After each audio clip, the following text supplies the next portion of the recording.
Hello and welcome to Banking Transformed, the top podcast in retail banking. I'm your host, Jim Marous, founder and CEO of the Digital Banking Report and co-publisher of the Financial Brand. Identity fraud is an increasing challenge for financial institutions, impacting consumer trust and costing billions of dollars a year in losses.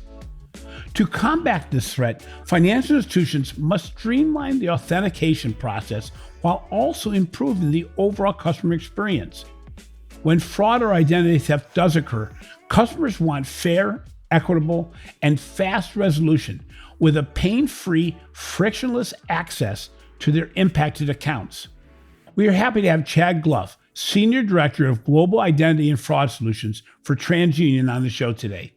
Chad will share the impact that fraud and identity theft has on the banking industry and ways that organizations can really use this challenge to make better customer experiences and increase trust in the banking industry.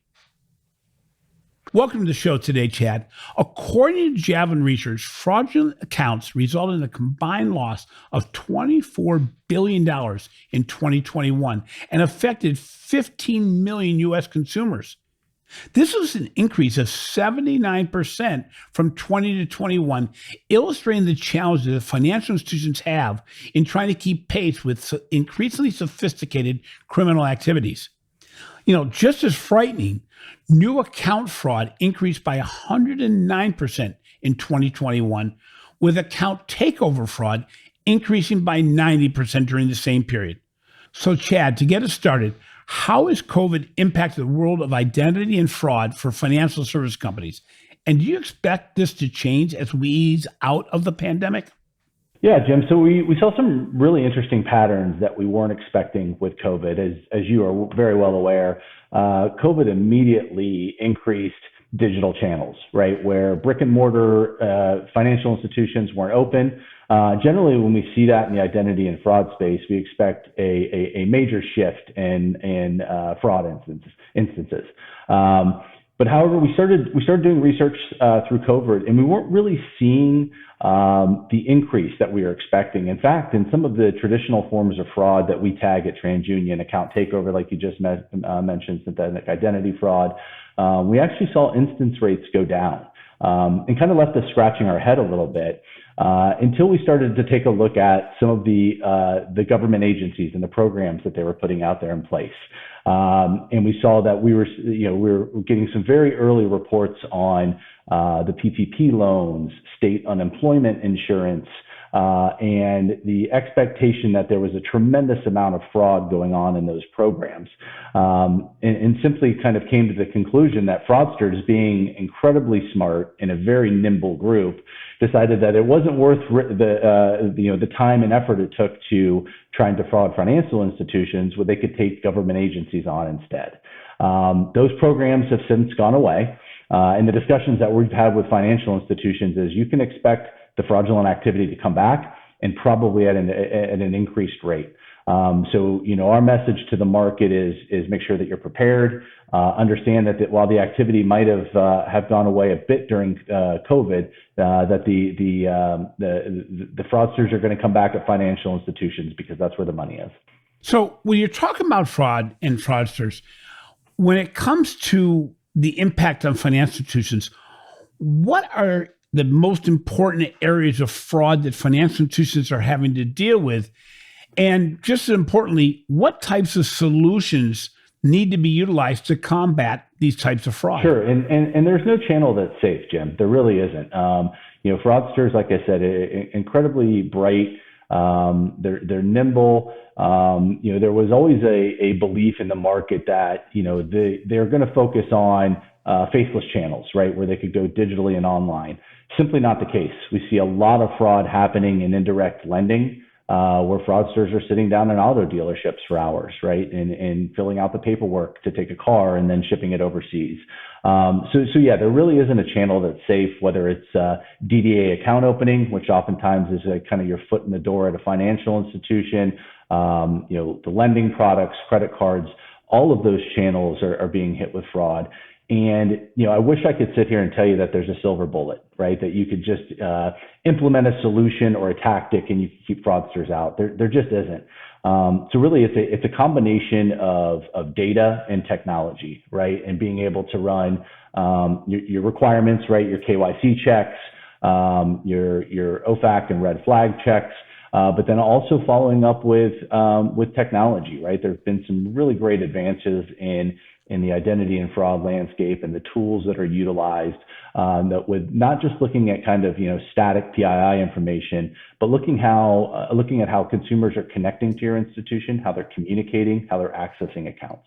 Well, it's interesting, when you look at fraud and identity, and when I look at it, yes, I know it's impacting financial institutions a lot, but the impact goes far beyond that. I mean, the reality is, if my account gets impacted by fraud, it puts the onus on me to figure out what I can do about it. And it's not really clear.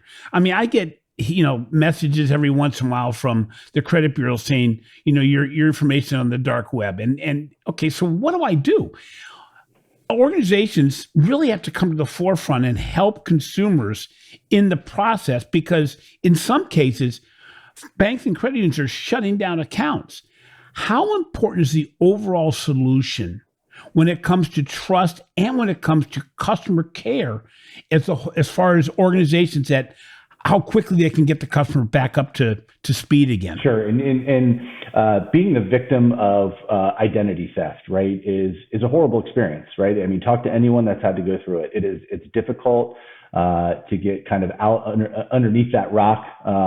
It's a time-consuming process. It costs money. Financial institutions definitely play a part in protecting customers, right? And that is the good customers that do business with them, which is the vast majority of transactions, right? Fraud is generally less than 1% of what a financial institution will see day to day.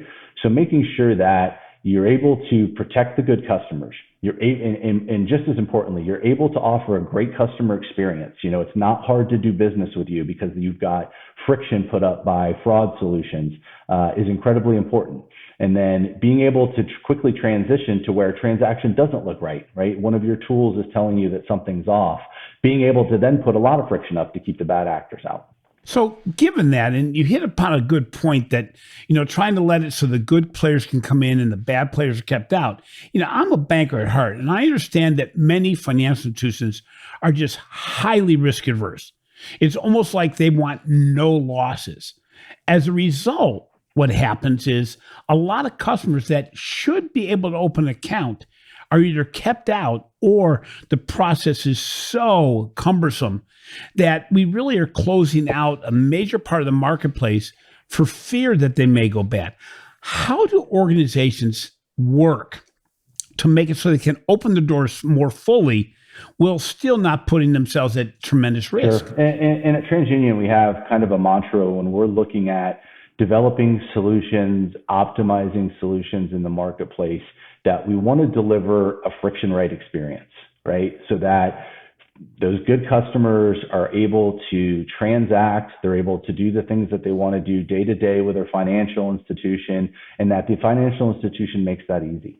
And then we want to be able to kind of alter that friction when we see something that doesn't look right. The worst thing that we can do is go in and talk to all of our financial institution customers and have them tell us that, hey, we've kept out 5% of their good customers, and they're unhappy, and they're getting feedback that the tools they're utilizing aren't allowing them to do the things that they want to do and interact with their financial institution the way they want to interact.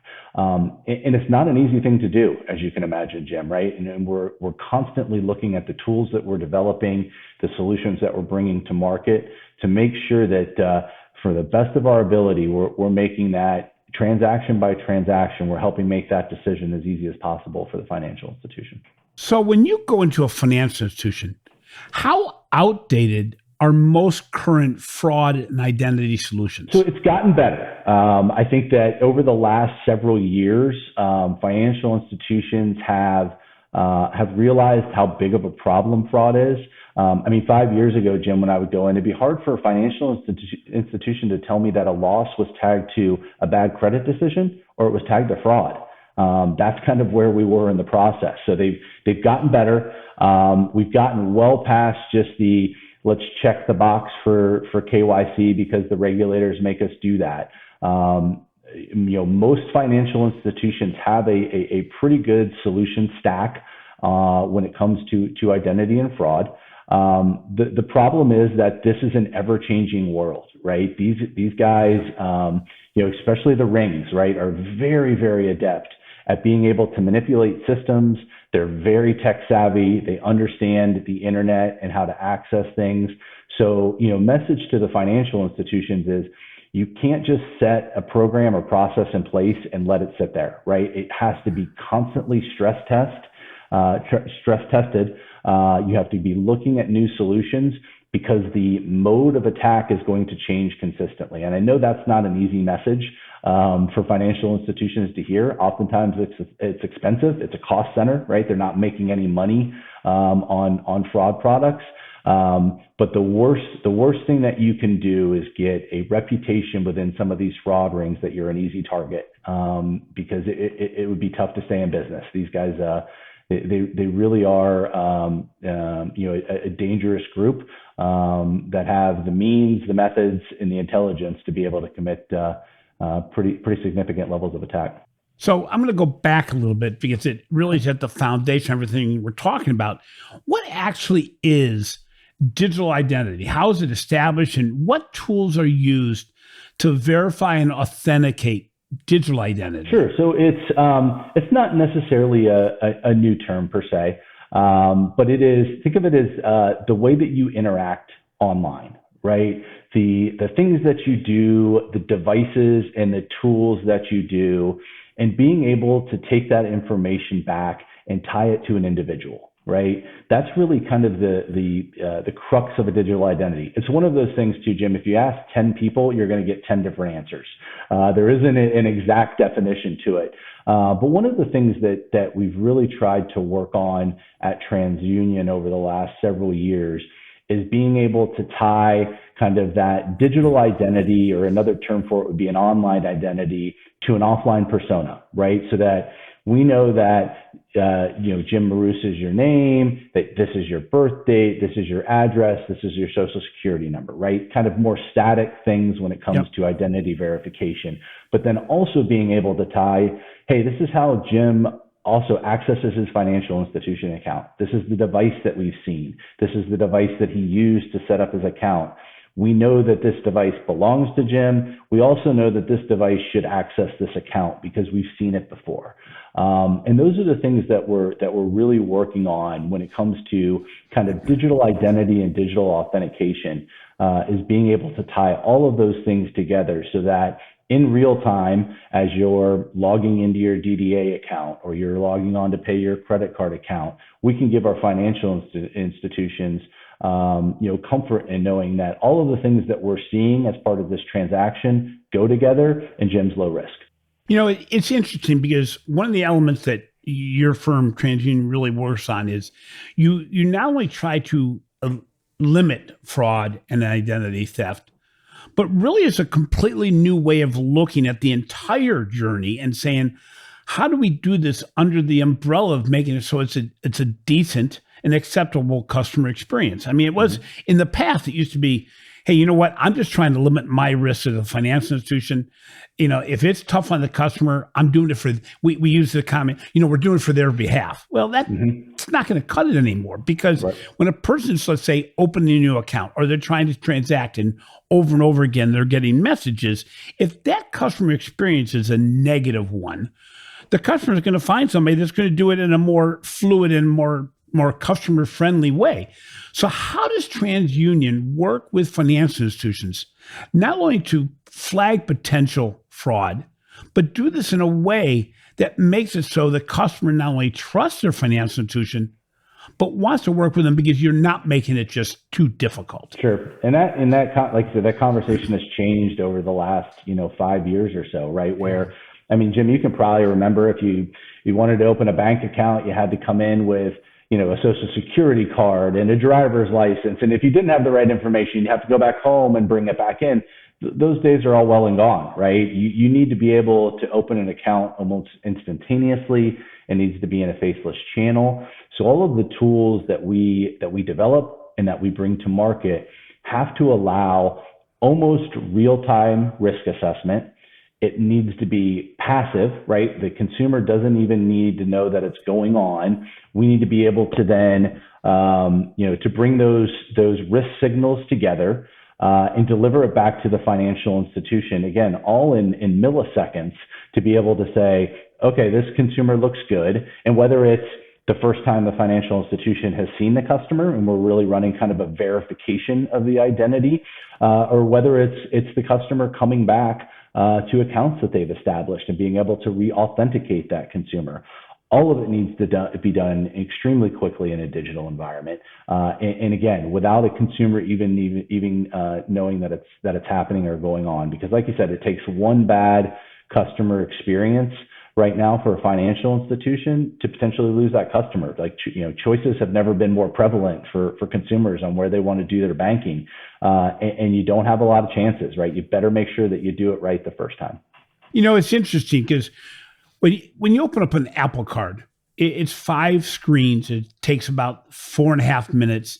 Their first step is tell us if all this information we know about you is correct. The second one is give us your last 4 digits of Social Security number. Third one is your annual income. And then it's rules and regs. That's about it. That's the bar that's being set by tech companies and by fintech firms on how easy it can be to open an account or to engage.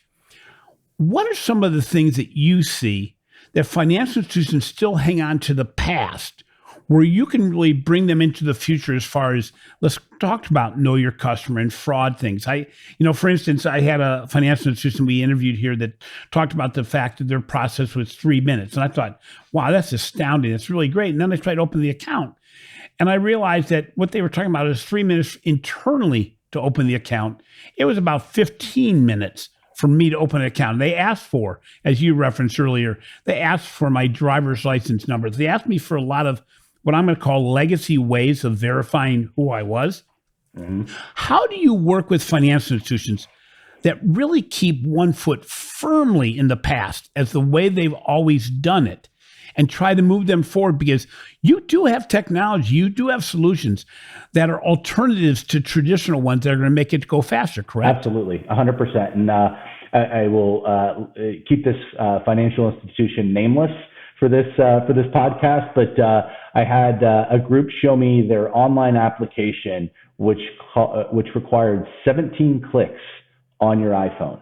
And we had a conversation, and they were aware that it was an issue, and they understood why they had a 70% fallout rate, because no one wants to go through that type of process anymore, right?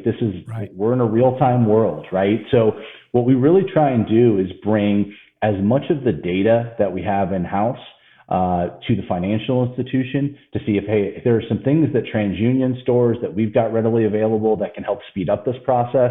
You named it, right? The tech companies are already doing this. I mean, how easy is it to log into anything tied to Google anymore? It's a couple clicks on your iPhone and you're in. And financial institutions need to get there. And we talk to our financial institution customers all the time. Like, if it's an application process, like, what are the things that you absolutely have to have, right? And let's start with that list. Let's refine the app that you have online to just those things. Let's work with a provider like TransUnion or others in the market that can help with that verification of identity, so that you're making that customer experience as smooth and easy as possible. You don't have 15 or 20 or 30 minutes to open an account anymore, because all your competition can do it in a couple of minutes. So that's really kind of the message that we bring to our customer base, and try and do as best we can to help them limit the data fields that are required, and to make the transaction processes as quick as possible. It's interesting because you look at, it's not that many years ago that we still required signature cards, and we all thought they were required, when really it was simply, can you validate a person's signature? Can you transact knowing that you're transacting with the customer you think you're going to transact with? Digital actually makes this process easier because there's so much information online. You mentioned it earlier. I just interviewed WeBank from China, and they use the way a customer uses their phone to determine if somebody's going to be bad. Now, they can't determine how good they're going to be by the way they use their phone, but they can certainly, in most cases, through models, determine if somebody is going to most likely be bad. And that's what we're really trying to avoid. We're not necessarily trying to figure out how good of a customer they're trying to be on the front end. We're trying to figure out, are they going to be bad? And it's interesting when we talk about the new account opening process, TransUnion and other providers can help so much in making this process easier if a financial institution is willing to change and willing to let go of some of the legacy processes that they've been tied to, when really, and tell me if I'm wrong, that like your firm can actually bring processes that are much more effective than some of the old ones we're trying to get rid of. Absolutely, 100%. And you're spot on. Like, an example, we've got a solution to TransUnion that's kind of widely accepted called document verification, right? Where you take your driver's license out, you take a picture of the front of the driver's license, you take a picture of the back of the driver's license, and you submit it. Most consumers are going to think it's very similar to the old days where you just handed your driver's license over to somebody, they looked at it, and it kind of looked like you, and therefore, they allowed you to do whatever you needed to do. Well, the process today, we are running hundreds upon hundreds of checks on that driver's license itself to make sure the license is accurate. We're scraping the data off of that driver's license. We are running it through our systems at TransUnion to make sure the name, the address, the date of birth, the SSN match. We're then looking at the device where the picture was taken to make sure the device is legitimate, that it hasn't been reported in fraudulent activity by other financial institutions. So there are so many different ways to improve that account opening process now that are quicker, that honestly are more, that are cheaper, and that provide so much more security than the legacy systems that some financial institutions are using today. So, and I know this has been, I've followed the financial brand for years and years. I know this is a passion of yours, but digitizing those processes in the financial institutions and getting closer to the tech companies that we have and understanding how they're doing business is imperative to being successful in the future. There's no other way around it. Like, we've got to let go of some of the things that cause issues in the customer journey now. We've got to figure out ways to streamline. Well, it's interesting because really what TransUnion has done is they've worked with other companies. Not everything has been developed internally, I would imagine. And that you've partnered with other firms that bring together the solutions so that a financial institution can go right to TransUnion and find ways to speed up their new account opening process in such a way, in a digital world especially, that is second to none. I mean, that's your goal. But it's not and I'm pretty sure I'm right on this, is that you've partnered with a lot of outside providers that were best in their field to be able to make it so that under one roof, you can bring these solutions to the financial institution, correct? That's exactly what we're trying to do. And that's our position in the market. We're uniquely positioned being a credit reporting agency in that we have relationships with basically every financial institution in the country. So what we want to do, and our kind of promise to our financial services customers, is let us go out and explore the market for you, right? I have got a team of several hundred people at TransUnion that are identity and fraud experts.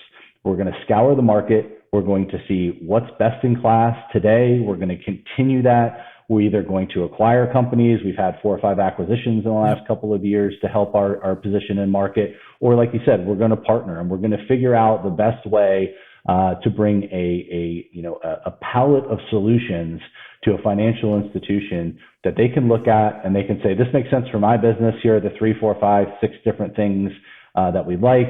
We can make one call to TransUnion. We can get all of those solutions, as opposed to going out to market and finding 5 or 6 different point solution providers, coding to all of them, trying to bring those signals in at the same time. We really are operating as kind of an orchestration platform for financial institutions, and that's where we want to be in the market. And anybody who listens to the podcast, anybody who reads my articles, what my passion is, saying find the providers that can bring you to market with the fastest and most scalable solutions that can get you to the end point the best. And it's so important now more than ever that organizations partner with those organizations, those solution providers that can get you there, not to overthink a process. There's a lot of solutions out there, but it's better to make what I'm going to call maybe a slightly imperfect decision today than to keep on working on, okay, should we, shouldn't we? The important thing here is organizations like TransUnion can work with your firm to actually build new back office solutions that are not only going to be faster and easier, but they're going to be more effective. And, what's interesting is we've always thought that, we need to try to avoid fraud. But really, when fraud occurs, Chad, this is where a financial institution is really tested. The customer has no idea what they should do next, or how they can get access to their account, or how they can get back to some sort of normal. How does TransUnion's back office systems help a customer to get what I'm going to call back to normal as quickly as possible? Because really, this is where customer experience really becomes important, because I don't expect anything to go wrong with my account. So I expect the process to be smooth. But when it doesn't go smooth, that's when you're really tested. What has TransUnion done to help those customers that are actually impacted by what we hate to have happen? Sure. Yeah, no, it's a great question. And we've got an entire unit at TransUnion, actually an affiliate company, TransUnion Consumer Interactive, that does exactly that, right? We provide breach services to financial institutions where if they've had a data breach, we can help their customers with credit monitoring, right? Making sure that there aren't inquiries and loans being taken out in stolen consumer credentials. We've got an app that you can download to where if you've been, a victim of identity theft, you have the ability with just a swipe of your phone to lock your credit profile, right? So that no one's able to go into a financial institution and apply for a loan or apply for or open accounts in your name. It's an incredibly important part of the business, Jim. Like I said, having your identity stolen is not a fun process to go through. And we are working with the financial institutions that we support to make that journey as easy as possible and to clear up confusion, right? It's easy for you and I. We've been in this space for years and years and years. We understand financial services. Consumers often don't, right? And they, like you said, they are oftentimes left thinking, what do I do now? Who do I go to? And we want to make that communication path for them as easy as possible. And to make an unfortunate incident in their life go away as quickly as it possibly can. Well, it's interesting because I did some research on your firm and what your fraud and identity theft solutions are. And it was interesting because the whole positioning of the credit bureau, of TransUnion, of what your solutions are, I would think intuitively that they're back office. And most of our listeners are not usually associated with the back office as much as they're associated with the front office and the customer experience. What is interesting is because of what's going on, because of speed, because of digital, these solutions really are customer experience solutions. These really are, in many cases, marketing solutions, account acquisition solutions, as opposed to back office, behind the scenes type solutions.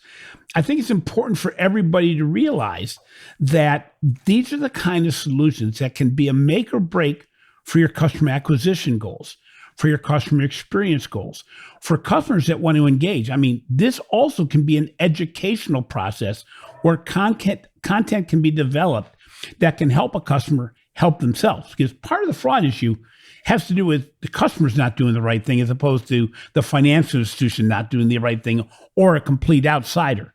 So when you look at the future, Chad, what do you see as the future for identity and fraud, and how do you see the environment changing in the near future? Sure, and there's going to continue to be an emphasis on technology and solutions that you can provide seamlessly in real time. So I was at a conference last week called Identiverse out in Denver, where it's all the identity professionals come out. And one of the things that I've been passionate about for a number of years, and I love seeing traction, is something called a mobile driver's license, right? So the holy grail in identity and fraud is something called self-sovereign digital identity, right? So I own all of my identity credentials on my phone. I'm in control of them. They're only stored on my device.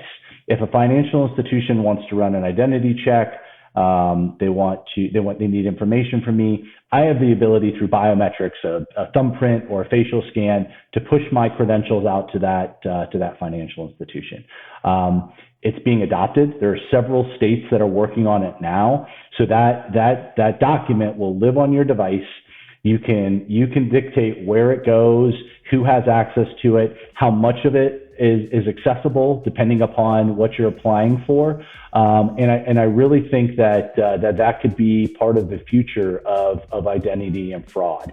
Now, that being said, it's 50 different states looking at 50 different regulations. It's DMVs, like multiple devices, multiple solution providers. Yeah, 100%. And security is paramount too, and privacy always plays into our space as well. So it's not going to be an easy path at all. But I think it's something there are really good groups working on that particular solution. And if I was going to kind of identify one to keep your eye on in the space, I think that's something that could help in the very near future. Well, it's interesting because in many cases, the way we have fought fraud and identity theft is shutting things down.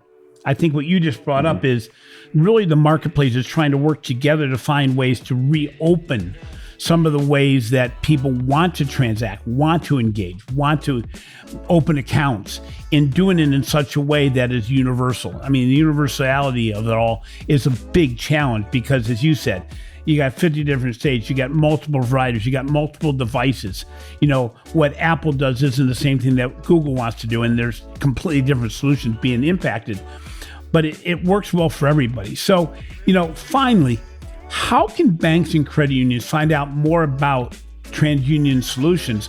Also, as I referenced earlier, I used a white paper that you've just recently published that worked on some statistics by Javelin.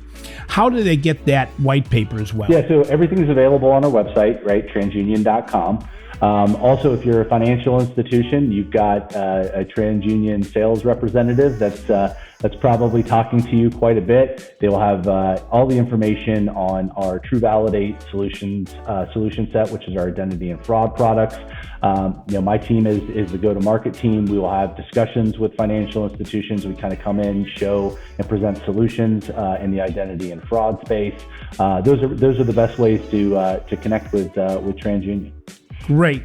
Chad, thank you so much for being on the show, and it's good to see you again. Appreciate it, Jim. Thank you. Thanks for listening to Banking Transformed, the winner of 3 international awards for podcast excellence. If you enjoyed today's interview, please give our show a 5-star rating on your favorite podcast platform. Also, be sure to catch the recent articles we have done for the Financial Brand and the research we're doing for the Digital Banking Report. This has been a production of Evergreen Podcast. A special thank you to our producer, Leah Haslage, audio engineer, Sean Roll Hoffman, and video producer, Will Pritz. I'm your host, Jim Marous. Until next time, remember, identity theft is more than a financial loss problem. It's a customer experience problem for every financial institution.